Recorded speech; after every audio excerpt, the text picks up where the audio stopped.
So, welcome to the third edition of the White Owl Podcast, Summer Editions. I'm Dom Killinger from In the Snow magazine, and as always, I'm here with my co-host Rob Stewart, Prince of the Pine Trees, Duke of the Mountains, and King of the Marmots. King of the Marmots. Yeah. Yeah. I mean, after being Duke of the Mountains, I was kind of expecting something a bit more regal than a marmot, right? I mean, well, actually, although everyone does love spotting a marmot, yeah, it's one thing spotting a squirrel, isn't it? But a marmot, I mean, that's way better. So, yeah, I'll take that. Well, did you know, Rob, that Ludwig van Beethoven wrote a song about marmots, and the writer Johann Wolfgang von Goethe wrote some lyrics to go with it? Can you believe? I didn't know that, actually, Dom. Vic, suggests that old Luddy. Can we call him that? Luddy? It was a mountain lover, no doubt. So that is fantastic news. Yeah, well, that old Beethoven was a mountain lover. He clearly got excited about marmots, that's for sure. Yes, like we all do. I should play you this clip, Rob. I'm going to play you this clip. It's called Marmots by Beethoven. Sung by Ian Bostridge, apparently. Piano by Antonio Papano. And words, of course, by Johann Wolfgang. Let's have a little listen. What do you reckon? Was zu essen fand, avec la marmotte, avec si, avec la marmotte, avec si. Wow, that really conjures up an image of cute little furry animals scurrying around behind these snow-capped peaks. You know, I'm really there with that, really there. I think I'll stick to the images of the peaks, Rob, but good to know your imagination is still as creative as it always has been. You should write a podcast script, Rob. Yeah, it's always what I dreamt of, you know, writing about marmots. Actually, you know what? My daughter, who's 14 now, she's got this large plastic table mat, right, full of marmot photos. Okay. We've had it for years. It's on the dining room table. I mean, I reckon we've had it 6 or 7 years, and it's still going. I bought it in a supermarket in Morzine. Yeah, I actually get to see marmots every day when I eat. Oh, about that? You are king of the marmots, Rob. You're king of the marmots. Just imagine if those pictures were rats. I mean, that would be horrific. I mean, I hate rats. Well, apparently it's the summer of the hot rodent boyfriend. Hot rodent boyfriend? What is that? I don't know. But yeah, just check it out. Apparently it's a Gen Z thing, like liking men, apparently, that look like rats. I mean, it's bloody bizarre. But I read about it this week in the Times. There was a whole article about it. Oh, God. Well, I'm definitely not going to be Googling the summer of the hot rodent boyfriend because I'll be too terrified of what's going to come up or who's going to come knocking at my door. Marmots, probably. Yeah, or maybe you, Rob, king of the marmots. Ah, yes, exactly. When you put Google, you know, the summer of the hot rodent boyfriend and my picture appears, right? Anyway, yeah. Well, marmots are like Marmite, I think. You either love them or hate them. So we should probably move on. Yeah, at this point. Definitely. Let's move on to the hot summer news instead, Rob. What's happening out there in the heat? Well, heat? I mean, really? Heat? Yeah, heat. Not a lot of heat, is there? Actually, things have been pretty cool in the Alps as well. I know in the UK, you know, we keep moaning about the June weather, but actually in the Alps, it's also been quite cool. It's warming up now, but it has been quite cool. And the Swiss Glacier Monitoring Network, Glamos, have reported that the country's glaciers have got 31% more snow on them right now than on average over the years between 2010 and 2020. Wow, that's big news because during 22 they lost about 6% of their ice, and last year 4%. So it's going to really help top things up in those 1,400 glaciers they have in Switzerland. That's for sure. Yeah. I mean, there's still lots of snow up high in the Alps and really great glacier skiing conditions as well. So it's brilliant. Right, what else is happening, Dom? Anything else? I saw a report come out of France's ski season has come out, and some good news about the snow, because above 1,800 meters, snow accumulation was 20 to 30 centimeters above the average. So that's very cool. 9% of skiers in the French resorts were from the UK. So come on, you Brits, let's get out there. Let's get to 10%. So that's the largest group after the French, can you believe? So yeah, also the Alps and the Pyrenees have both seen accommodation numbers rising. So a lot of people looking for those sort of higher, more snow secure destinations. Easy for you to say. So yeah, there you go. Yeah, I mean, I think there was a lot of bad news about snow this season, wasn't there? But actually, it wasn't a bad winter when you look at skiing above 1,500 meters. And then major resorts with the villages below that altitude, they've just got great artificial snowmaking, So I know I know we bang on about this like a stuck record, but it's kind of about understanding what the environment is looking like at the moment and as accurately as we can. And it's not maybe perfect at those lower altitudes, but it has actually been, when you look at it, a good season this year for snow. And I was chatting to somebody the other night at a Presto and thinking about how the season slightly shifted the last 2 or 3 years. It's been really good snow end of season. So, amazing. Maybe it's time to, ditch that busy half term and go for that sort of March, April time skiing. And, I had a great time out in Whistler for a week in start of April, fantastic ski conditions. And I know that, a bunch of Alps resorts had fantastic snow at the end of March, beginning of April. So, could well see a little shift there. I've always been a fan of late season skiing, and I've always been a fan of going skiing at Easter with the family. It's cheaper and it's sunnier, and there's always lots of snow. I've never had a problem with that.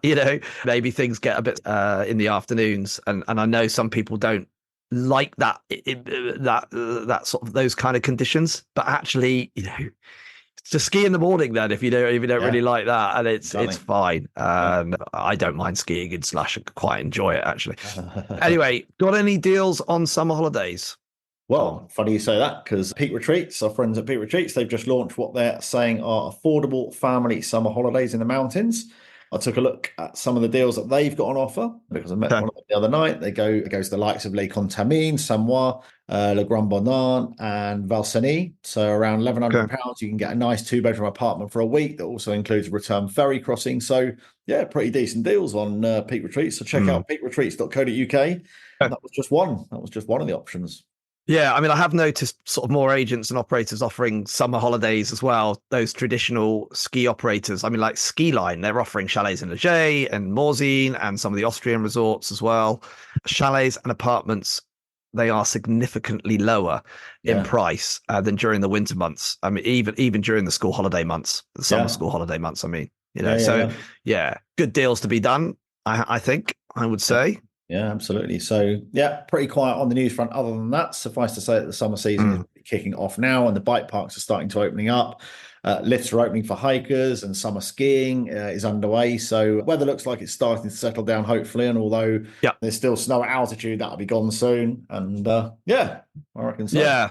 Yeah, I mean, some of the high-level hiking paths do still have some snow on them, and that leads us. It does. We're going to talk about our focus section in a minute, which we'll get onto. I did notice some social media this morning, actually, from a Jontier with a picture of all their ladders and via ferrata type stuff, saying all the snow's gone now off here, so climb away. Yeah. So I think it is. It is finally clearing away for the hiking season. Yeah, absolutely. But, still seeing that snow hanging about, I'm getting some emails in from some of the tour operators offering pretty nice deals for booking early. So I keep getting tempted in. I mean, every day I get at least 1 or 2 emails from the UK tour operators offering early booking deals. So it's definitely at the end of the day, if you are fairly restricted on dates or you've got very specific requirements, getting booked up early is without doubt the way to go nowadays, isn't it? There's just not the volume of availability that there used to be. So if you haven't got the flexibility of just being able to pack a case and go to wherever you want whenever you want, then booking early and some of the deals are good. Some of the incentives are pretty damn good. Yeah, look, I think obviously the industry and tour operators have always wanted to book for people to book early, and there's obvious reasons for that. But actually, this is a genuine situation now. You're absolutely right. But when we look at visitor numbers in alpine ski resorts, they are as high as they have ever been. So booking early is genuinely, it's not just a sales tactic for tour operators. It's like, if you don't do this, we can't book you in. And exactly well, it is. So what have we got as the focus this week, Rob? Yeah, we're gonna talk about mountaineering, rock climbing, and that also includes via ferrata as well. Okay, it covers a lot of different areas that can be used for all sort of age ranges and ability levels. So from pretty mellow to pretty extreme. Yeah, right. It is a huge area, and we're going to provide an overview of all 3 of those categories. Not going to go into too much detail, but we could start by throwing forest parks in there as well, because I've traveled my daughter around so many over the years, and it's a great way to get used to heights. Yeah. So And most resorts in the Alps and other mountain ranges have them. I mean, one in Chamonix is amazing. The black line is incredibly high. So yeah, true. It happens to be right next to the well-known rock climbing crag in Chamonix as well. That part, like Le Gand, sort of a climbing training ground, really. When you go there, and all these people are on that rock wall, it's pretty high. Yeah. So let's start with rock climbing then, shall we? Sometimes referred to as sport climbing as well, depending on how it works. But normally involves two people climbing as a pair with a rope. I mean, you can solo climb if you want without a rope, but that's for only, crazy people. Not many. I would never recommend that. That's for sure.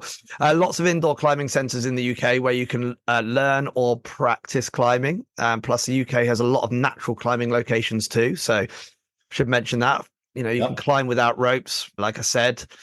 But with rock climbing, if it's a single pitch climb, normally between 20 to 40 meters in length, that could be set up with what's known as a top rope.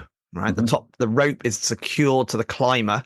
And the second person is known as the belayer. And the belaying is a technique used in climbing where one person manages the rope to protect the climber from falling. So it ensures their safety and it controls their descent as well after a climb. So you can let that climber down. That belayer person could be standing at the bottom of the climb with a rope secured at the top, or they could be secured in some way at the top of the climb. So top roping is it's like the safest form of climbing because you're secured to a fixed rope. But then you also have lead climbing, which involves the climber and the belayer starting from the bottom. And then that lead climber attaches the rope to certain points during the climb. That's known as protection. And that protection can come in the form of a fixed bolt, for example, or you place gear. And when you place gear, and there's lots of various forms of what's known as gear, like nuts and cams or friends, quick draws, hexes, all these different terms. Lots of little different tools to ram into the rock face, basically. And whatever the protection is, the climber then connects their rope, right, via a carabiner to that protection. And if they fall, the belayer can hold them by locking the rope up. Yeah. With me so far? Gotta hope you've got somebody as heavy as me at the bottom to hold you on. Yep. So carry on. Yeah. Well, that's a good point because, actually, if someone does unfortunately fall a long way, and that gear starts to pop out of the rock, and I've seen this happen. And then finally, one of those bits holds. And if that climber that's falling is significantly heavier than the belayer can get ponged up into the air, but I mean, it doesn't generally happen too often. No. But that climber, they continue to the top of the climb. It'll either be when the rock face naturally ends, or it could be when the rope length runs out. And that climber is known as the lead, right? So they then belay the second climber up, who would remove the gear as they go. They just unclip the carabiner on each bolt if they're fixed bolts. I mean, in the Alps, most of the known sort of rock climbing routes, they do have fixed bolts in them. Yeah. So if you're doing this multi-pitch climb, then one of the climbers, it just starts over again. So it could be the same lead climber, or you can swap over. Generally, the more experienced climber would lead the climb. So it's really important that the belayer is secured properly to the rock. So, sometimes an oversight. But that's a very quick overview of the basics of rock climbing. Yeah, for sure. And then, of course, the mountaineering. So that's climbing mountains, but not necessarily on rock faces. So, for example, you could be climbing Mont Blanc or other peaks over 4,000 meters in the Alps. So, Yeah, or the Himalayas or the Andes, but places like Scotland as well. I mean, mountaineering, it does often involve ropes, but it's normal for both climbers to be attached to one another. So if one falls, the other can arrest the fall. But anyone starting off for the first time, go with a guide. Yeah, it's a huge area, and there's many different facets, obviously, whether you're climbing on snow and need crampons, or if it's on rock winter or summer, because you have ice climbing during the winter as well, of course, I bet of ice climbing. Yeah. Do you? Well, I mean, it's not the sort of thing you just suddenly wake up one day and go, I know what I'll do. I'll go mountaineering today for the first time. Off I go. But of course, via Ferrata is a bit different, right? You still need to be prepared, but it's more accessible. Yeah, I mean, Via Ferrata has grown a lot in popularity, hasn't it, over the last decade or so? There's now loads of places across the Alps and other mountain ranges where you can try it. So obviously that started off in the Dolomites, and in the First World War, a network of ladders and cables for helping soldiers get across the mountain safely. So that's how it all started. Right. Yeah. I mean, the name means iron path in Italian, right? Yeah. Via Ferrata. And following the Second World War, climbers started to use these ladders and cables for recreational use. They've been really developed into these incredible networks now that can help you climb really, really long and exposed routes in relative safety, basically. Yeah, You've got fixed and so lines. if you've ever been to any of those sort of rope parks, Yeah, like Go Ape, right? yeah, In the UK. yeah, exactly. The concept Mm. works in a very similar way. Your harness attaches to the cable, and then you can go and you clip on and you clip off, and various bolts and ladders all the way. So yeah, similar sort of thing. Yeah, it's definitely worth remembering that the Via Ferrata is not a controlled recreational park like one of the forest centres. You don't get staff there generally. Yeah. Instructions and safety controls that parks have are not usually there. So in other words, sometimes you need to fully unclip yourself and back on again. Yeah. So yeah, absolutely. So it's well worth hiring a guide for Via Ferrata. I'd certainly recommend that for sure. Yeah, that's right. Okay, let's look at a few spots where you can try these various activities, shall we? Yeah, exactly. So starting with rock climbing. So in the UK, it's as good as it gets to start off with. Chances are, if you live in a populated area in the UK, there's probably a climbing wall close by. Great places to start. You can get instruction. You can join groups, beginners groups, and all sorts. You can learn the basics, and then you can just go for it. I mean, climbing walls include short and boulder type climbs. They usually have crash mats underneath them, and normally have some longer routes as well that involve a top rope. So yeah, lots of options there. Yeah, right. And that rope is sometimes on what's known as an auto belay in an indoor wall as well. So you don't need that second person. So the rope self-locks from the top if you fall. Yep. It's very clever. It does take a bit of getting used to, because it's kind of like, is that going to work? But yeah, it's quite clever. There's plenty of companies in the UK that offer rock climbing courses and across the Alps, of course. So yeah, plenty of options out there. Yeah, I've checked a few. I've checked a website out that we know quite well called all365.com. They offer courses. I pulled up a number of rock climbing holidays in France and Spain, starting for around 850 a week. And on the upper end, I saw, doing some research on this, I saw a company offering rock climbing and sailing in Sardinia. Sounds lovely. Right. But that was more like 3,000 for a week. But that's kind of high-end luxury stuff. That website is called 57hours.com. Pretty interesting. Yep. On the value side, UCPA, we often mention them, but the other end of the scale, if you like, price-wise, they offer loads of courses in France, both the Alps and other destinations. I saw an all-inclusive beginners climbing week in the Verdon that costs around 750 for the week. So, on actionoutdoors.co.uk. Yeah. Nice. Yeah. And those companies also offering mountaineering courses too. So Chamonix is an obvious place to go for mountaineering generally, including obviously Mont Blanc, Western Europe's highest mountain at 4,805 meters. But you've got other classic routes there too, including the Grand Juras and the Aiguille de Dreux and the Aiguille Verte. So they are pretty serious climbs though, Yeah. Yeah, they are. They are, but spectacular. I mean, they need a bit of working up to, I'd say. But yeah. Actually, Glenmore Lodge near Aviemore in Scotland it's a great setup there. They run loads of mountaineering courses all year round, and then they also offer sort of trips out of there as well to the Alps. What about Via Ferrata, Dom? Yeah, well, like we said before, Dolomites are still probably the most famous destination for Via Ferrata. I think there's loads there. Publishers, Cicerone have guidebooks with 75 routes there. They're printed online edition, and the book costs around 20 quid from cicerone.co.uk. So it's worthwhile having a look at. Oh yeah, that's a good one actually. Cicerone, CICERONE.co.uk, because they do produce a lot of guidebooks on those kind of routes. I'm also going to mention a really cool Via Ferrata I did a few years ago, sort of Via Ferrata, in the Swiss resort of Saas-Fee. It starts in the town, or pretty close to it. It goes down and up a gorge below the town. Okay. I mean, I went with a guide. It was definitely worth having one. It's great fun. It is a bit of a mix of sort of forest parks and a Via Ferrata, because there's sort of a few zip wires along the way as well. Nice. But that's a great introduction to Via Ferratering. Via Ferratering, yeah. Didn't even know there was such a word. So I'm not sure about Via Ferratering, Rob. Sounds a bit odd. But that does lead us nicely into the edition's destination focus, into this week's edition of the Destination Focus, which is the Swiss Valais region. Obviously includes Saas-Fee, but also a whole bunch of other world-class resorts that many know for winter skiing, but perhaps not so much for the summer. Maybe doesn't spring to mind. Yeah, I mean, what a mountain playground the Swiss Valais is, right? We're gonna run through some of the places and just say what they are particularly good for. But I'd just say explore the whole area, because there's so much to offer there. It's also, of course, French language and German speaking, depending on what end of the region, the Valais region you happen to be in.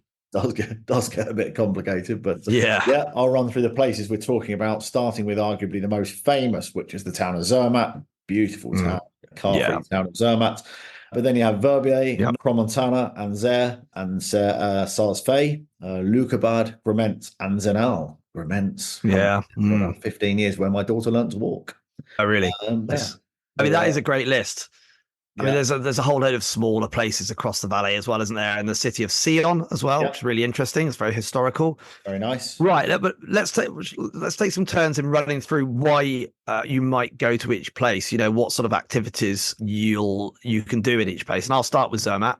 So obviously, climb the Matterhorn, right? Yeah. Hike to Italy for lunch. Experience the mountains by cable car, because there's a great network of cable cars there. Yeah. Eat some great food. Right? It's not necessarily cheap, but it's you could hike over to Italy as well and have some great food there. Yep. But it is a must visit place. Let's face it, if you're going to go to the mountains at least once, I'd say. Very cool. Well, I'm going to steal your one, Rob, which is Cromontana. Super luxury hotels. I mean, this place is beautiful. Those two split towns of Crant and Montana, and so lovely around the lake. And I mean, do some spa stuff there. You can play golf, wakeboarding. You can try mountain biking. You can hike some south-facing slopes and fantastic wine there. Cromontana. By the way, Cromontana, if you're listening, I'm very happy to come out this summer if you'd like us to. Yeah, me too. I love it in the summer there. It's just an amazing, incredible place. I'm also going to mention Verbier because you've got a huge network of mountain bike trails there. You can listen to classical music, a very famous music festival, of course. Yep. You can hang out in those cool bars and pubs that they've got, and great hiking, of course. And it's a good base for a road cycling too. Know some people there that love their road biking in the summer. Right. So also Nonda and relax with the family. There's big long hikes there. You can try paragliding. It's very cool as well. Yeah. You can have a go at the Via Ferrata there. And of course, mountain biking there too. So they're really, really nice places. Yeah, they're very, very chilled. All right. I'll mention Sarsfay. We've mentioned it before, that Via Ferrata. But again, great hiking there. Spectacular glaciery scenery too in the summer. And you can ride the funicular all the way to the top, which is very high altitude, but you get some amazing views. Just relax in that very traditional village, sort of proper old wooden huts and old farming village, really. There's some decent climbing there as well, not to mention the mountaineering options, which are pretty serious. Yeah, I mean, that area is absolutely amazing. It's worth checking out the website of the valais.ch/en. So Valais h/en. It just covers that whole area. It is just a fabulous area. No two ways about it. It is.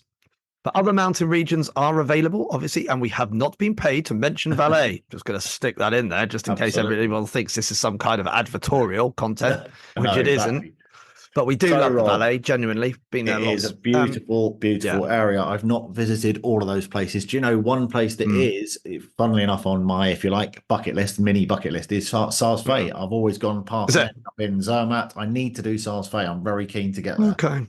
Yeah, I mean, it's an interesting place. I have been there in the summer. I've been there in the winter. I've been skiing there in the autumn time as well, because it's a big glacier training area. Yeah, which the glacier isn't quite as big as it used to be, but it's still there and offers skiing during the autumn, especially to those ski racers.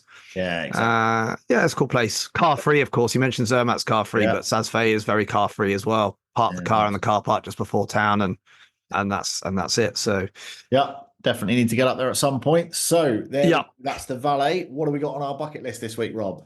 Well, I was thinking about Whistler in British Columbia. I've actually never been there, and I've heard it's absolutely epic during the summer. And we've done a bit of research. I mean, I know that you have been there, Dom, especially during the winter. But I've been. Great one for summer. I've not done the summer there. I have done the winter, but I was there in Whistler this year for this season that's just gone. It's already feeling like last year because obviously we passed that season. Yeah. So for our bucket list, Rob. So last week we were in Austria, but now it's time to head across the pond to the amazing landscape that is Whistler. So renowned for its winter sports for sure, but in the summer it's absolutely an outdoor playground and paradise. It's right on the coast there, the coastal mountains of British Columbia. British Columbia, I should say. It's just a couple of hours drive from Vancouver, and that sea to sky highway drive from Vancouver up to Whistler is absolutely beautiful. There's no two ways about it. Right. It's really, really good. You get some fantastic views. You get some incredible wildlife.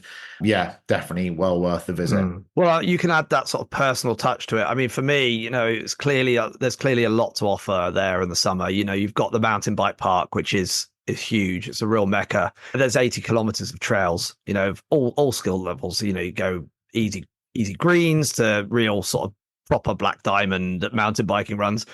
Don't forget about that peak-to-peak gondola as well. Amazing views as you go between Whistler and the Blackcomb Mountains. So that's one perhaps for people that don't want to go and throw themselves off mountains. But yeah, I remember there. I was over in Whistler for the peak-to-peak gondola opening when they opened it. It's the longest spanning unsupported gondola between 2 points. Quite an incredible journey, winter and summer. They do have one of the gondolas is glass bottom, but it's not the entire glass bottom. It is just a small window. So they have the gondola a different color, so you know when it's coming, and you get people who are waiting at one side, waiting to get on the glass bottom gondola. But I have to say that is impressive to cross. It's to behold as you're crossing. It's it's a breathtaking view as you do that crossing, winter and summer for sure. So, and speaking of the mountains, one of the highlights for hikers is the High Note Trail starting from the top of Whistler Mountain. It's 9.5 kilometer loop, incredible, stunning panoramic views of the surrounding peaks and valleys. It's a must do for any hiking enthusiast visiting that area for sure. Glorious. Yeah, sounds good. Yeah, it's not, of course, about all the adrenaline-fueled activities when we go to the mountains, right? And I've heard that Whistler's got like the thriving arts and cultural scene as well.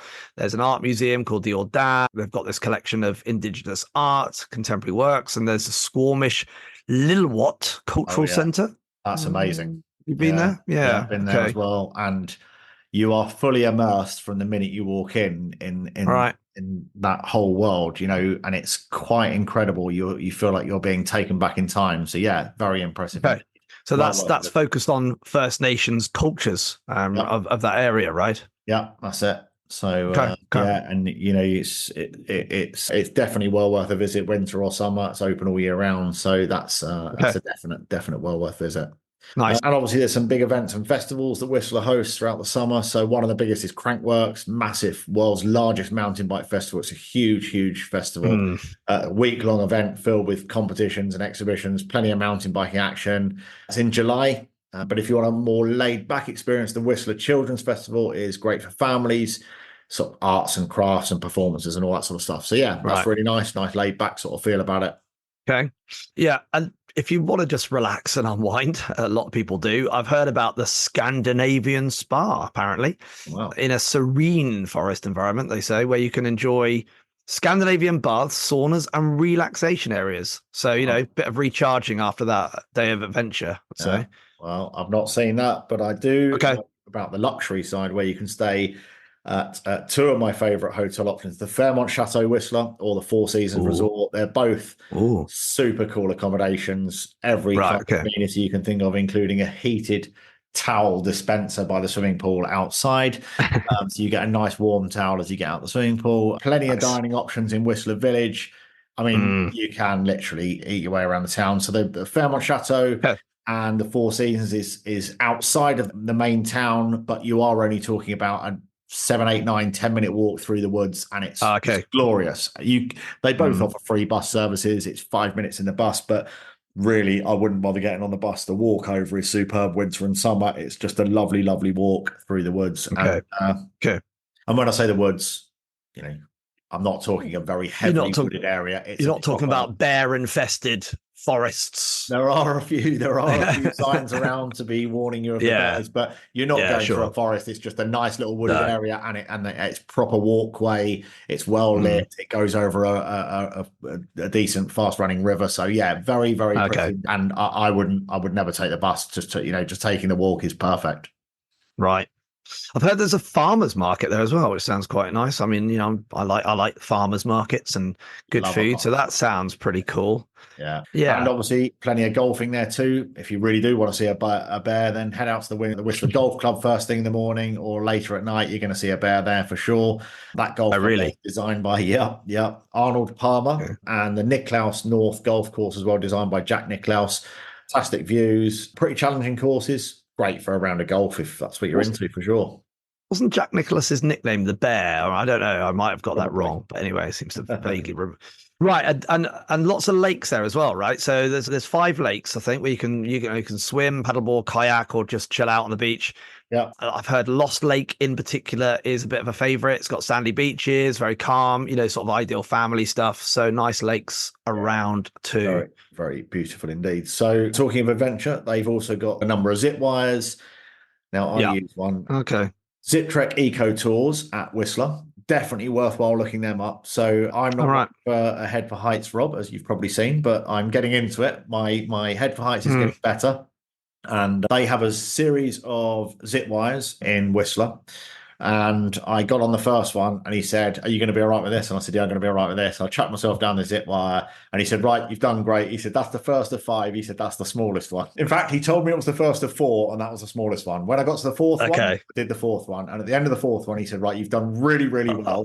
He said, "The next one is the biggest one." And he said, "It's twice as long and it's twice as fast as the one that you've just been on." And that was the biggest one. Oh, wow. But I have to say, we're talking big. Are we talking really high? Are we talking silly high? Yeah, we're talking silly high. We're talking silly fast and great fun. Oh, wow. Okay. I've got to say, whether you've got the head for heights or not, the nice thing about Zip Trek Eco Tours is they also give you a bit of an eco journey around the trees. So they show you how bears mark their territory. You see a lot of the claw marks on the trees. I don't know whether you know, but how a bear marks its territory is by clawing high up on the tree to show other bears how big it is, which is quite impressive. One bear had scratched a tree about 16 feet in the air, and basically this bear had thought a little bit clever and thought, you know what I'm going to do? I'm going to stand on something to show all the other bears that I'm the biggest bear in the forest. So he got himself something to stand on. So yeah, definitely well worth looking that up as well. So okay, bit of a tangent there, Rob, but no, that's good. I mean, it's great. That's great knowledge, great information, because it's these sort of things that you've done yourself that make a difference, and definitely, and that's sort of thing why I'd like to visit a place like that.